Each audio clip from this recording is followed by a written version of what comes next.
Coming up next at 10, a deadly gator attack. An 85-year-old woman killed while walking her dog in her own neighborhood. We talked to experts about how to protect yourself. And stinky seaweed is making a beeline right towards Florida. Details on when the next Sargassum invasion could happen. Fox 35 News at 10 is just moments away. Right now on Fox 35 News at 10, when Florida attacks, FWC catches this killer gator, taping its mouth and eyes, as you can see right there, and even tying its front legs behind its back. Thanks for joining us tonight. I'm John Brown. And I'm Deborah Cho. The agency says an 85-year-old woman was out on a walk with her dog when that alligator, measuring about 11 feet, went after her. The gator was loaded onto a truck and then hauled off. Now, this is a terrifying attack. Fox 35's Connor Hansen is live tonight. Connor, one man you spoke to says people really need to be on the lookout right now. Yeah, that's right, Deborah. And while deadly alligator attacks are extremely rare here in Florida, experts warn that they can be in any body of fresh water around the state, and that's especially true as we head into alligator breeding season. Reporting live in Lake Mary, Connor Hansen, Fox 35 News. All right, Connor, thank you. Messages of hate targeting the Jewish community shared across Volusia County this weekend. Yeah, and tonight, law enforcement and state officials are making it very clear that the people who are spreading these messages are not welcome here. Fox 35's Patrick Perez is live outside Daytona International Speedway with the latest on this fight over free speech. So, Patrick, what did you find out today? John, I have two landmarks behind me. We have the grandstand, everyone knows all about that, and the pedestrian bridge with that sign that says Daytona Beach that everyone who comes here sees. Well, this weekend, anti-Semitic groups use these two landmarks to spread their messages of hate and push the boundaries of free speech. That bill is currently in a subcommittee. Fine expects it to go to a full vote and pass. If that happens, it will go into effect on October 1st. That's the latest here in Daytona Beach. I'm Patrick Perez, Fox 35 News. That incidents like this are nothing new. In fact, there's been a historic rise in anti-Semitic rhetoric and acts over the past few years. This map right behind me is from the Anti-Defamation League, showing the location of all the reported incidents in the last year. Now, the organization says there were just under 2,300 anti-Semitic incidents all across the country. That averages out to just about 6 per day. And as you take a closer look, you can see many of these are clustered in the Northeast and also out along the West Coast. Texas also having quite a few, but when you zoom into Florida, you can see we also have a significant number of incidents here. Jacksonville, one of the biggest circles, the Tampa area, South Florida, and of course right here in Orlando, also reporting several incidents. In fact, there were 187 anti-Semitic incidents in Florida last year, including the 30 right here in Central Florida. Well, happening right now, we are cranking up the heat. Temperatures this week could match or break several records across Central Florida. We are talking 91 degrees in February. Now, I'm here with Fox 35 Storm Team meteorologist Brooks Gardner. And Brooks, we know Florida can get humid, and people that have lived there their whole life, they know that. But even right now, 91 degrees in February, that's pretty unusual. It really is. In fact, the last time we got up to 90 degrees in February, it's way before I was born, way before you were born. Definitely. 1962. So 61 years ago. 61 years ago. That was the last time we saw 90 in February. And not only am I forecasting 90 to happen this week, but we may get hotter than that. In fact, I'm forecasting 91 for the high on Thursday. We've been talking about this since last week. The significance of that? In Orlando history, we've never seen 91 degrees for a high temperature during the month of February in recorded history. And that goes back to 1892. And it's all thanks to this giant ridge of high pressure keeping winter away and the heat here to stay quite literally through early next month with way above normal temperatures. In fact, tomorrow morning, we're going to start off the day at 62 degrees, a little cooler thanks to the lower humidity levels, so maybe a light sweatshirt at the bus stop, but 86 as you come home. It's back to school tomorrow. The holiday weekend is over. Coming up, we'll talk about how long this unusual and historic heat will last.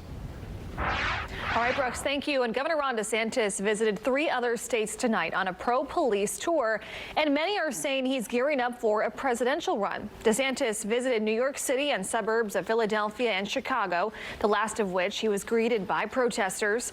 Now, 3 cities led by Democrats and 3 cities dealing with an increase in violent crime. The governor touted that Florida's crime rate is at a 50-year low, saying it's a big factor for many to move to the Sunshine State. The governor hinted hinted on Fox and Friends this morning that he will make a decision on a 2024 presidential bid after the legislative session ends in May. Also, a developing story tonight. The nightlife landscape in downtown Orlando could soon change dramatically. First, city council members started toying with the idea of closing down the bars at midnight rather than at 2 a.m. Well, now food vendors could soon face that same curtain call. Fox 35's Valerie Boy is live downtown Orlando tonight. And Valerie, the city already has a plan in place. That's right. It was actually approved today. It's a new pilot program. And under that program, well, the bars will be closing here in downtown Orlando around 2 o'clock. And, you know, those mobile food courts with the yummy hot dogs and the tacos, well, they'll be closing right around that time as well. And of course, those vendors will also have to have their proper permits to operate as well. Now, city officials hope to get the pilot program extended after a trial run during the first year. Reporting live in downtown Orlando, Valerie Boy, Fox 35 News. All right, Valerie, thank you. And still ahead, a particular type of seaweed could soon head for Florida beaches, and the people who experienced it before remember it all too well. It doesn't smell good. It stinks. It's like almost rotten fish. Scientists say the biggest batch ever formed is floating across the Atlantic. Here, if and when it could return to Central Florida. Well, hopefully that stays away as we are about to hit one of the busiest tourist times of the year. From spring break to spring training, we have a look at all the big events coming to Central Florida over the next few weeks. And if you are one of the many who will travel for spring break, you might want to think twice about renting a car. Hear why one travel expert we talked to says there could be problems getting a ride for a while. Well, the sun is now down on this President's Day weekend, and you're watching Fox 35 News at 10 on this Monday evening. We'll be right back. Depend on Fox 35 News for learning about what's happening now and why. For weather forecasts that get it right. For saving your hard-earned money. For getting to work and school on time. For keeping your family safe. For staying up to date. For a team you can trust. We are Fox 35. You can depend on us. Always stay ahead of the weather. Depend on the Fox 35 Storm Team. All new at 10, suffocating seaweed. It's a problem that has plagued Central Florida in the past, and a huge bloom could be headed our way again. It's the most ever seen in history. Fox 35's Connor Hansen shows us where it is now and what could happen if it gets here. Well, I've never experienced that, but the way people are describing it, The only good thing is you can run on it. When you're out there on the beach, it's easier to run on, Okay. but man, except the smell again. And if you can run with the smell. Right, that's the problem. As it decomposes, and you know, we call it seaweed kind of colloquially, but it's actually a macroalgae. So it's not really a seaweed, it's an algae on a large scale. And it's actually normal. It grows in a region of the Atlantic, in the Southwest Atlantic, that's known as the Sargasso Sea. And so, or Sargasso, and that's why it's called Sargassum. And yeah, kind of a funny name, but it all originates from that. So this is our seaweed tracker, or I should maybe call it the macroalgae tracker, but I feel like seaweed tracker had a better ring to it. Anyway, the flow is pushing the Sargassum seaweed to Florida, and yes, it naturally occurs here in what's also known as the New Sargassum Sea, or the New Sargasso Sea, and the classic one. And the reason it sits there is that there's a semi-permanent area of high pressure called the Bermuda High, and it's very calm air, and it allows this stuff to grow and expand, and it's all natural. It's been here forever. And so we've had bouts of it heading to the beaches. Sometimes it goes to Houston, Texas. The Galveston Island beaches have had huge occurrences of this stuff. But the flow is pushing it right into the Bahamas and ultimately into Florida. So that's our seaweed tracker. We're starting to see bits of it in the Keys, and ultimately it could work up our East Coast. And if, as the UCF researchers are saying, it could be the worst ever, we're going to have to track these batches of seaweed, obviously, a lot more in the coming weeks. But the good news is that they can clean it up. It just takes a while, it's expensive, and it stinks during the process. All right, that said, the big weather story of the week is record-breaking heat, which is probably going to have a lot of us going to the beach. Right now it's 67 degrees at Kissimmee Lakefront Park. Well, right now things are quiet on Fox 35 Storm Tracker radar, and they will remain quiet for the next 7 to 10 days. That said, zooming into Launch Pad 40, there's a Falcon 9 getting ready to blast off on Thursday at 1:37 in the afternoon. There's a 95% chance for a go, and it's sending more Starlink satellites to space. This will be version 2 of the Starlink satellites, by the way. Those are Starlinks that are bigger and have bigger solar panels. So I wonder if they'll be more reflective from orbit. Right now, they're about 300 square feet of solar panels. This one's got 1,300 square feet of solar panels. Pretty bright. Hour-by-hour forecast on the Cape and at the port. We'll see a low about 63 and a high close to 81 degrees for tomorrow, but it'll be considerably warmer inland by some 5 degrees. So my forecast high 86. 89 on Wednesday, so we'll be getting real close to 90. The record high Wednesday is 88 degrees. 91, that'd be the hottest day for Thursday in the forecast. 90 on Friday, 89 Saturday, 90 on Sunday, 89 on Monday.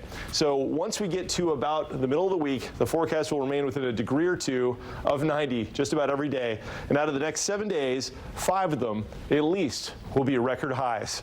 So, do we go to the beach or the pool? Dodging the seaweed or dodging the solar rays?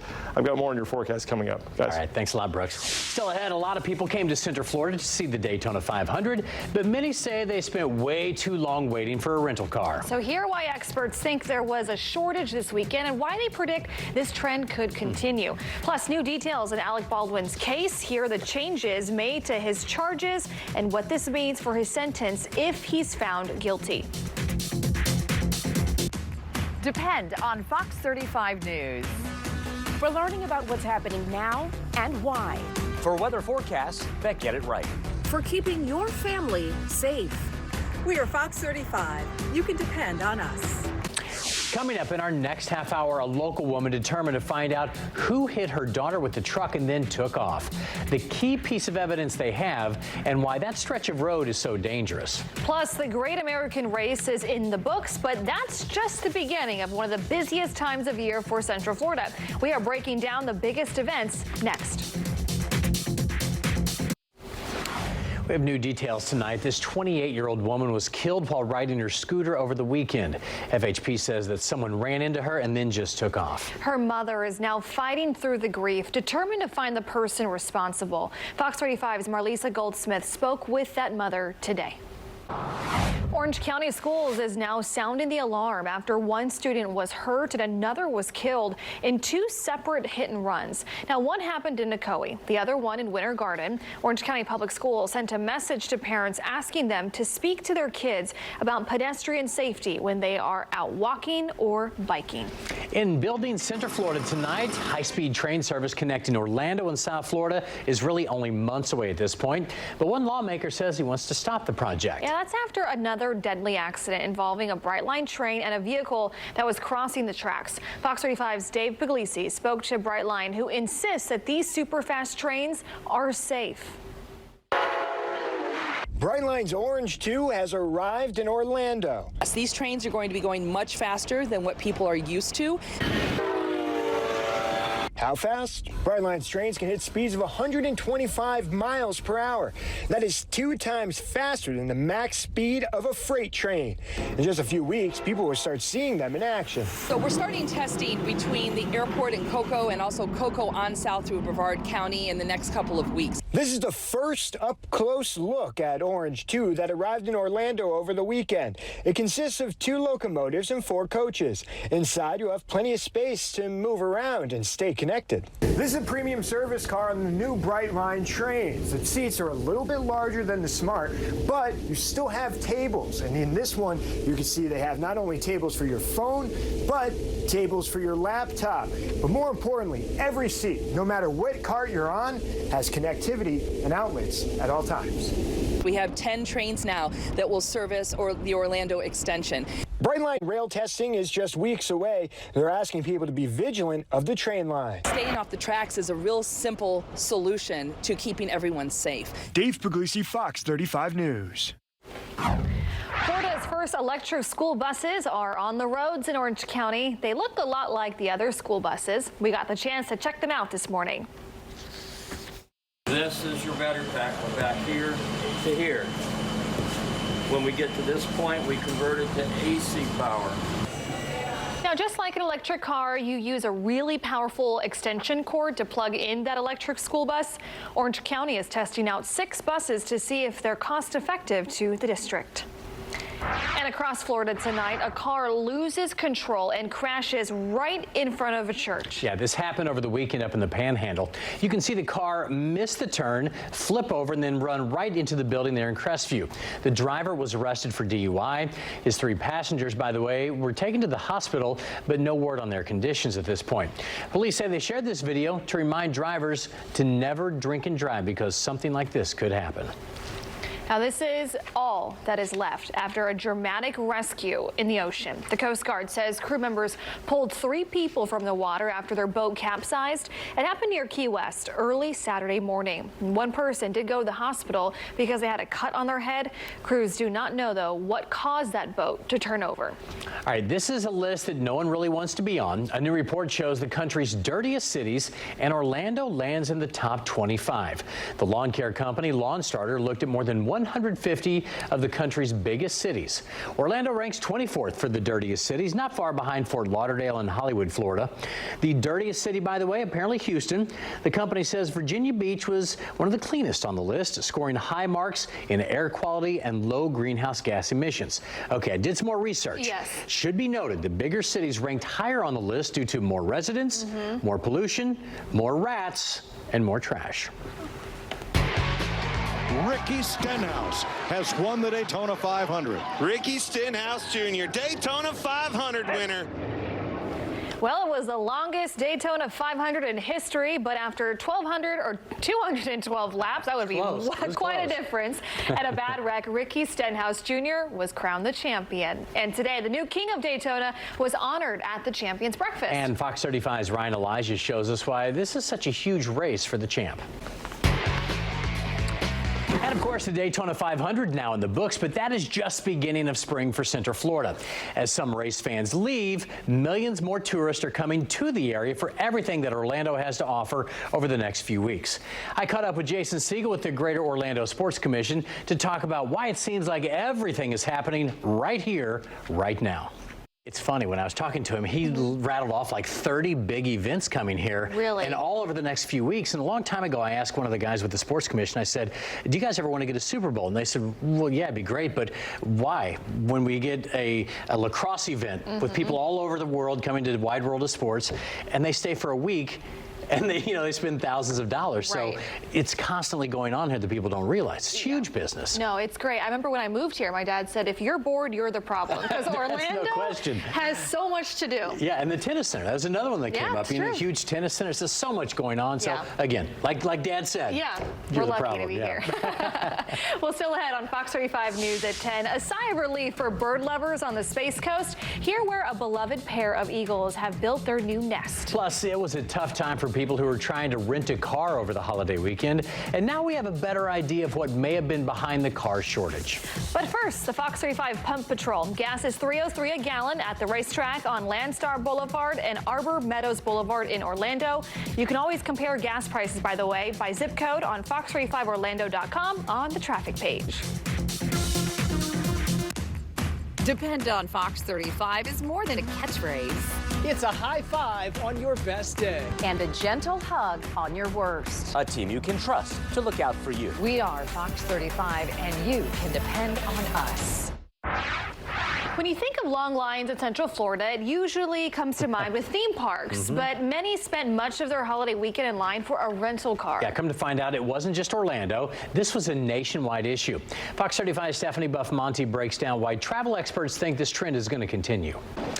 All right, we are now less than a week away from a day that space fans have long been waiting for. NASA and SpaceX will send the next crewed launch to the International Space Station very early Sunday morning. That launch takes place at 2:07 from Cape Canaveral. We'll bring it to you live right here on Fox 35. The crew is expected to arrive at the ISS the following morning. And Brooks Garner joins us once again tonight. And Brooks, for now, the crew will have to endure a possibly record-breaking week of heat before they get maybe some relief in space. That's right. The temperature-controlled ISS. That'll be their saving grace from the 90s awaiting. Well, ahead of Sunday's launch, there's a launch on Thursday afternoon, a Falcon 9 from Launch Pad 40. And by the way, the Crew 6 is taking off from launch pad 39. But yes, this one is setting up a satellite or a series of satellites for SpaceX. It's the Starlink internet satellites version 2. It's a bigger one, that's for sure. But this goes up at 1:37 on Thursday. It's a 95% chance for a go. It is going to be a sunny and hot week and a dry week, so there will be no weather problems at all with any of these operations. So that's good news for the space enthusiasts and the interested parties, of course. But look how hot it's going to be for all of us around the region for the rest of February and early March. In fact, we're going to be the hottest spot in the country, with high temperatures approaching 90 or even surpassing 90 degrees, representing records not just for the day, but for the whole month and maybe the winter. I'll show you why. 66 right now at Orlando Sanford International Airport. A beautiful and mild evening after a high today of 84 degrees. It's currently 68 degrees in Orlando, 61 degrees in Ocala, so a few spots are cooling off. As far as the heat, though, this will be the hottest weather of 2023, with a huge ridge of high pressure developing, pushing temperatures up to and surpassing 90 degrees. That is very rare for February. In fact, the last time it happened was in 1962. That is 61 years ago. Yeah, it's not normal to see 90 in February. Our typical high is 76, and we get there on Thursday. Overnight tonight at the port, we'll see a low of 63, and then we'll top out tomorrow about 81. Meanwhile, it'll be closer to 85 inland, and then the heat rolls in on Thursday, like the record-breaking heat. And meanwhile, out west, it's all about blizzards and snow. Here we are talking about heat. It's still winter time. We got to remember that. For our friends up north, they are looking at an extensive winter storm developing from the Sierra of California, even in the mountains east of San Diego at the higher elevations, all the way up through Montana and into Minnesota and Wisconsin and Michigan. So yes, I mean, a lot of folks are getting a lot of snow with blizzard warnings in effect in these dark blue colorations here in Wyoming, making travel impossible. Wind and snow. Meanwhile, down here, it is the middle of summer for all intents and purposes, minus the humidity. At least we won't have that deep tropical humidity like we get in July and August. It'll be a drier heat. 60 tonight in Sanford, about 60 in Gainesville. Possibility on the I-75 corridor for a little bit of fog to develop. Otherwise, partly cloudy skies. 86 the high tomorrow, 89 on Wednesday, 91 on Thursday. Thursday would be the day. And if by chance on that day we hit 92, that would be the hottest weather ever recorded during the winter months in Orlando. So at least 91 will be the hottest weather ever recorded in the month of February. 5 records to be broken over the next 7 days. So John and Deborah, just about each day from Wednesday on will be at or near 90 degrees. That's unusual, to say the least. Yeah. All right. Thanks, Brooks. Next on Fox 35, news at 10. Some say Central Florida's beaches are excluding an important member of the family, the dog. Here, where some are fighting to get more access for man's best friend. And all new coming up at 11, one teen from Florida had never seen snow or even temperatures below 30 degrees. But she's gearing up for the Iditarod dog sled race. How she hopes her story will bring attention to a very personal cause. The race to win my cash is on with the Fox Bet Super 6 Stage 2 contest. Download the free-to-play Super 6 app and pick 6 Stage 2 outcomes for your shot to win. Barking for beaches. Dog lovers want more pet-friendly beaches in Volusia County. So the county is actually going to bring this up during a meeting tomorrow afternoon. Right now, owners can only bring their dogs to Lighthouse Point Park in Ponce Inlet and Smyrna Dunes Park in New Smyrna Beach. Notice that those parks, though, are not actually on the Atlantic Ocean, but in the inlet. The city council has shot down similar measures twice. And take a look at this one. A pair of eagles are finding a new home along the Space Coast. The couple are nested in a tree at the Kennedy Space Center. It is just a few miles south of the vehicle assembly building. Bad storms destroyed the pair's original nest back in 2021. The new nest is closer to Kennedy Parkway, which makes it easier for people to actually see it. And we want to update you on the day's top stories. And we begin with Fox 35's Connor Hansen. Connor. After a woman was killed in an alligator attack, experts are warning we could be seeing more of the reptiles as we head into their breeding season. We'll hear from them coming up at 11. I'm Patrick Perez in Daytona Beach. Messages of hate were spread throughout Volusia County this weekend. Coming up at 11, a new bill that would make the methods they were shared illegal.